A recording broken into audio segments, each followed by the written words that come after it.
મજૂરનો પરસેવો, સરકારની ચૂપ્પી અને ન્યાય માટેની લડત એટલે કે ભારતીય મજૂર સંઘની આગ. નમસ્કાર મિત્રો, આજે આપણે જે વાત કરવા જઈ રહ્યા છે તે એવા લોકોની છે જેઓ સવારે ઉઠે છે આપણા માટે, જેઓ દિવસભર ઘસાઈ જાય છે આપણા માટે, પણ રાત્રે સૂતા પહેલા એમને એ વિચાર સતાવે છે કે આ મહિને ઘર કેવી રીતે ચલાવીશ. મિત્રો, આ કોઈ કલ્પિત કહાની નથી. આ છે ગુજરાતના લાખો શ્રમિકોની હકીકત. આપણી સામે જે સમાચાર છે એ માત્ર એક અખબારી હેડલાઇન નથી, પરંતુ એ છે મજૂરના જીવનનો દસ્તાવેજ. નમસ્કાર મિત્રો, સ્વાગત છે તમારું અમારી યુટ્યુબ ચેનલમાં. મિત્રો, બોટાદ જિલ્લાનો એક અહેવાલ આવ્યો છે જ્યાં વર્ષ 2026 માટે ભારતીય મજદૂર સંઘનું જિલ્લા અધિવેશન યોજાયું હતું. આમાં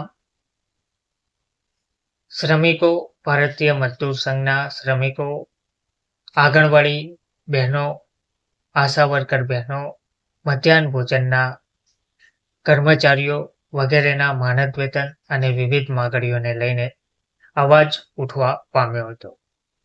આ અધિવેશનમાં ભારતીય મજદૂર સંઘે સરકારને સીધી અને સ્પષ્ટ અપીલ કરી છે. શ્રમિકોની શ્રમિક હિતની કામગીરીમાં વધારો અને ન્યૂનતમ વેતનમાં તાત્કાલિક વધારો કરવાની અપીલ સરકારને સીધી અને સ્પષ્ટ કરવામાં આવી છે. મંચ પર બેઠેલા કાર્યકરો, સામે બેઠેલા શ્રમિકો અને તેમની આંખોમાંથી ખાતી આશા. આ એક ફક્ત તસવીર નથી, આ છે એક આંદોલનની મોટી શરૂઆત. તો ચાલો મિત્રો, એક સામાન્ય મજૂરની જિંદગીને સમજીએ. સવારના 5 વાગે એલાર્મ વાગે, ઘરના બધા લોકો સૂતા હોય, પણ મજૂર ઉઠે છે એક કપ ચા, ક્યારેક ખાલી પેટ, અને પછી સીધા કામ પર. અને ભાઈ મજૂરી કેટલી? તો મજૂરી 400 રૂપિયા. 400 રૂપિયામાં શું આવે? ઘરનું ભાડું, બાળકોની ફી, દૂધ, શાકભાજી, દવા, વીજ બિલ.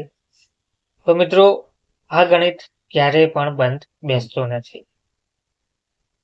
તેમજ મજૂર મહિલાઓની વાત કરવામાં આવે, જેમાં આંગણવાડી બહેન, આશા વર્કર બહેન, કે પછી મધ્યાહન ભોજનના કર્મચારી, રસોઈયા બહેન. તો આ જે મજૂર બહેનો છે, સવારે ઘર સંભાળે, બાળકોને તૈયાર કરે અને પછી કામ પર જાય.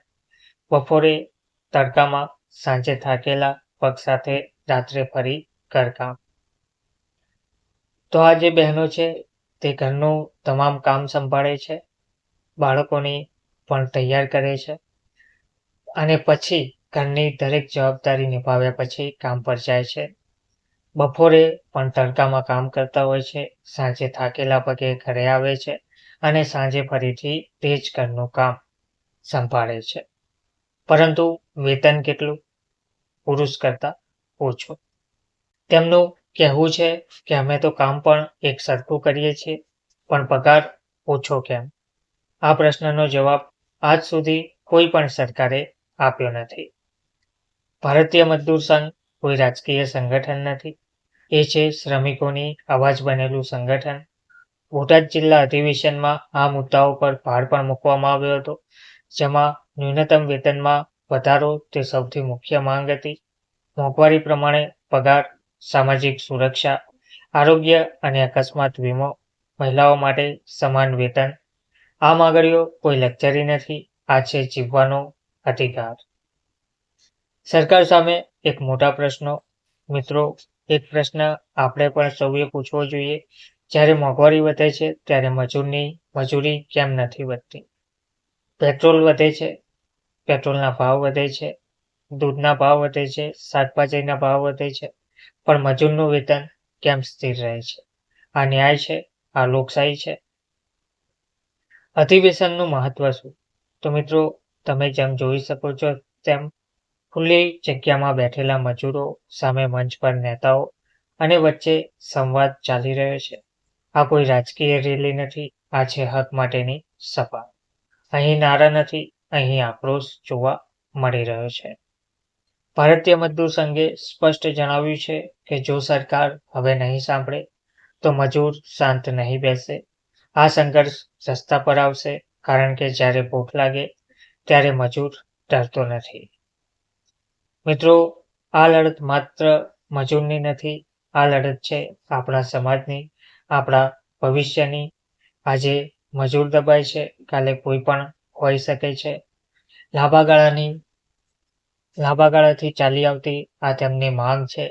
તેમાં લાખો શ્રમિકો, આંગણવાડી બહેનો, આશા વર્કર બહેનો, મધ્યાહન ભોજન કર્મચારીઓ, તમામ કર્મચારીઓની એક જ માંગ છે, તમામ મજૂરોની, તમામ શ્રમિકોની એક જ માંગ છે કે તેમના માનદ વેતનમાં વધારો કરવામાં આવે, તેમને પૂરતા હક લાભો આપવામાં આવે. પરંતુ લાંબા સમયનું શોષણ પછી પણ સરકાર હજુ ચૂપ બેઠી છે. તેમના માનદ વેતનમાં હજુ સુધી કોઈ વધારો કરવામાં આવ્યો નથી. લાંબા સમયના આંદોલન કરવા છતાં પણ, ઘણીવાર લેખિતમાં રજૂઆત કરવા છતાં પણ, ઘણીવાર પત્રો પણ લખાવા છતાં પણ સ્થિતિ તેની તે જ રહી છે. સરકાર પણ બદલાઈ, પરંતુ તેમની પરિસ્થિતિ તે જ છે. એટલે કે ના તેમના માનદ વેતનમાં વધારો કરવામાં આવે છે કે પછી ના તેમને કોઈ અન્ય હક લાભો આપવામાં આવે છે. હવે શ્રમિક વર્ગ આગળ આવ્યું છે. મજૂર સંઘ દ્વારા સરકારને સ્પષ્ટ ચેતવણી આપી છે કે પછી આદેશ આપ્યો છે કે તેમના માનદ વેતનમાં વધારો કરવામાં આવે. તેમની જે લડત લાંબા સમયથી સંઘર્ષ ચાલી રહ્યો છે તેને દૂર કરવામાં આવે અને પૂરતું માનદ વેતન તેમજ અન્ય લાભ જે તેમની માંગ છે તે તેમને આપવામાં આવે. તો મિત્રો, આ વિડીયો જોતા દરેક વ્યક્તિને એક જ વિનંતી છે, મજૂરને નીચું ના જોડાવો, તેમની મહેનતને માન આપો, તેમની લડતને સમર્થન આપો. કારણ કે મજૂર છે તો સમાજ છે. જો તમને આ વાત સાચી લાગી હોય તો આ વિડીયો વધુ ને વધુ શેર કરજો, કેમ કે અવાજ ફેલાશે ત્યારે જ બદલાવ આવશે. જય મજૂર સંઘ, જય ન્યાય, જય ભારત.